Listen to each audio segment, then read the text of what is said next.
ज़्यादातर दूर रहता हूँ कि झूठ बोलना कम पड़े।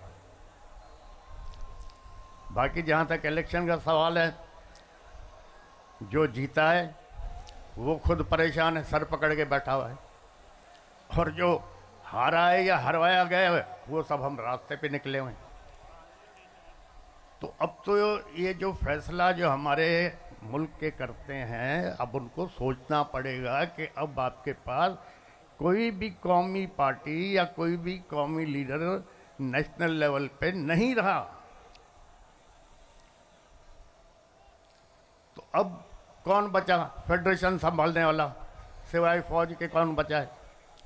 अब फलस्तीन में देखो क्या हशर है, गाजा में देखो क्या हशर है, लोग जूते खा रहे हैं, मर रहे हैं। अगर ये हमारी फौज नहीं हो तो हमारा भी यही हशर होगा। तो हम नहीं चाहते कि हम खुआर हों, खराब हों। ये हमारी फौज है जिसकी वजह से हम इज्जत से भी बैठे हुए हैं, सुकून से बैठे हुए हैं। यही फौज हमारी बॉर्डर संभाल रही है, यही सरहदों को संभाल रही है, दहशतगर्दी से मुकाबला कर रही है।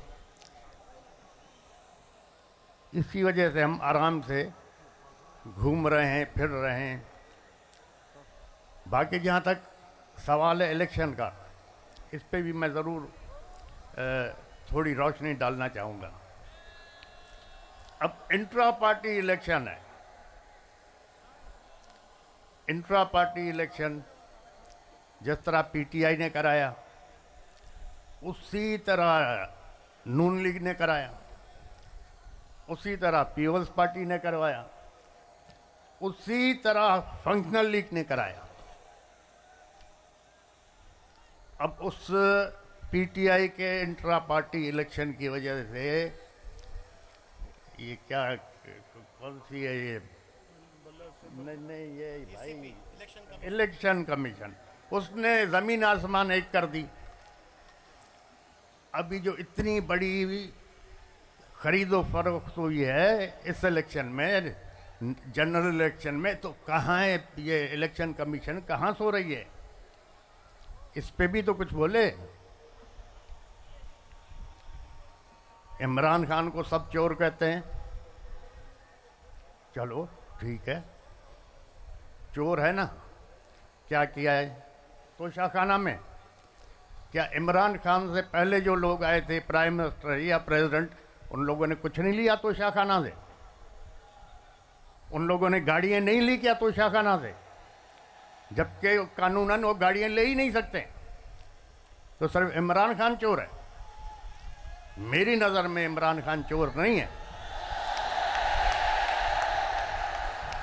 मेरी नज़र में हाँ, बेवकूफ़ी हो गई होगी, गलती होती है। गलती किससे नहीं होती? गलती तो इंसान से होती है। अगर इमरान खान से गलती नहीं होती तो वो फरिश्ता होता। तो मेरी नज़र में इमरान खान चोर नहीं है। अगर इमरान खान चोर है तो फिर हम सब भी चोर हैं। इंशाअल्लाह ताला अब ये एक कुदरती निज़ाम है। अगर सैलाब आ रहा है या पानी आ रहा है, आप उसका रास्ता रोकोगे तो फिर दूसरी जगहों को डुबाएगा। अब जो ये 2-2.5 करोड़ नौजवान नए वोट आए, वो एक सैलाब था ना। अब जब उस सैलाब को रोका गया तो उसके नतीजे में क्या हुआ? पाकिस्तान की तारीख में पहली दफ़ा आज़ाद उम्मीदवार मेजॉरिटी में जीत गए। सबको डुबा दिया उन्होंने। ये तो पीटीआई के नौजवानों ने, बच्चों ने, लड़कियों ने, औरतों ने एक कमाल करके दिखा दिया। न उसके पास सिंबल, न किसी को निशान का पता पड़ रहा था, और न फिर कोई सोच रहा था कि आज़ाद उम्मीदवारों को वोट मिलेंगे, लेकिन मिल गए। तो अगर किसी इस मुल्क में अगर आप इंसाफ नहीं दोगे, इज़्ज़त नहीं दोगे, तो लोग फिर इंसाफ के लिए अलग रास्ता निकालेंगे। काफ़ी वक्त पहले अखबार पढ़ रहा था तो उसमें लिखा हुआ था कि जनाब 2 या 3 आदमियों को फांसी की सज़ा हो गई। 8-10 साल केस उनका चलता रहा। 8-10 साल के बाद सुप्रीम कोर्ट ने फैसला किया कि ये बेगुनाह है, इनको आज़ाद किया जाए। तो जेलर ने कहा जी आज़ाद कहाँ से करें, 6 महीने पहले फांसी हो चुकी है। अब हमारे पास इंसाफ तो ऐसे चलते हैं। अब सुप्रीम कोर्ट कह रहा है इसको आज़ाद करो। जेलर कहता हमने फांसी दे दी, क्योंकि उसको फांसी की सज़ा हुई थी। अपील 10 साल के बाद कोर्ट ने सुनी। तो जहाँ ना इंसाफ होगा न इज्जत होगी, तो फिर लॉ एंड ऑर्डर तो ज़रूर ख़राब होगा। इंशाअल्लाह ताला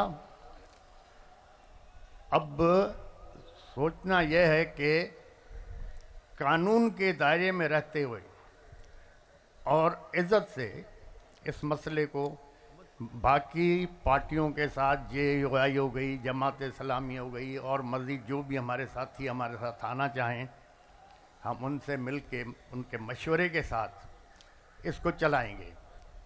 जहाँ तक मुझे पता है, जो मैं समझता हूँ, जो ऊपर खिचड़ी बन गई है, 8-10 महीने से ज़्यादा ये हुकूमत ने चलना ही नहीं है।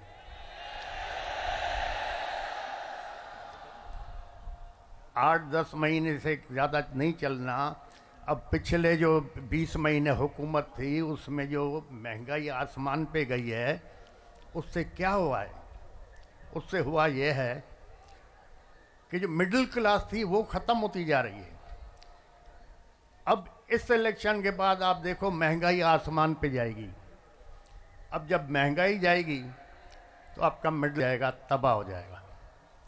माशरे को अमीर आदमी नहीं चलाता, न गरीब चलाता, माशरे को मिडिल क्लास चलाता है। जब मिडिल क्लास ख़त्म हो गया तो आपका माशरा ख़त्म हो जाएगा। तो खुदा के लिए जो ये देख रहे हैं हालात किस तरफ हमारे जा रहे हैं, इनको सोचना चाहिए। और ये 8-10 महीने से ज़्यादा हुकूमत चलनी भी नहीं है। हो सकता है अब फ़ौज ने सबको आजमा लिया, अब आजमाने के लिए बचा क्या है? हो सकता है इमरजेंसी डिक्लेयर हो जाए या मार्शल लॉ लग जाए। यही जज उसको प्रोटेक्शन देंगे, यही जज जो इधर बैठे हुए हैं, यही जज लीगल कवर देंगे। तो हालात अच्छे नहीं हैं। दूसरा, मेरे दोस्तों ने कहा कि जी हम बाइकआउट करें इलेक्शन। मैंने कहा नहीं, आप बिल्कुल लड़ें। अगर नहीं लड़ते इलेक्शन तो हम कैसे इन लोगों को एक्सपोज करेंगे? अगर कुछ दोस्तों के कहने पे हम बाइकआउट करते तो ये लोग एक्सपोज ही नहीं होते। अब इतने बुरी तरह से एक्सपोज हो गए कि नेशनल और इंटरनेशनल लेवल पे ये बदनाम हो गए। इस इलेक्शन को कौन मानेगा? क्योंकि सारे इलेक्शन फ्रॉड पे थे, रिजल्ट पहले बिके हुए थे। तो इंशाल्लाह देखें, खुदा अच्छा करेगा। खुदा ताला आप लोगों को, इस मुल्क को, हमारी फौज को अपने हिफ्ज़ व अमान में रखे और हर आफत, आजमाइश, तकलीफ़, दुश्वारी से पनाह में रखे। हमारे जजों को, हमारी फौज को खुदा रहनुमाई फरमाए कि इस कौम के, इस आवाम के फ़ायदे के लिए सोचें और काम करें। आप लोगों की सबकी मेहरबानी। आप लोग दूर से आएँ। और दूसरा, ज़्यादा मैं तकरीर कर भी नहीं सकता, तकरीर मुझे आती नहीं। मेहरबानी, खुदा हाफ़िज़।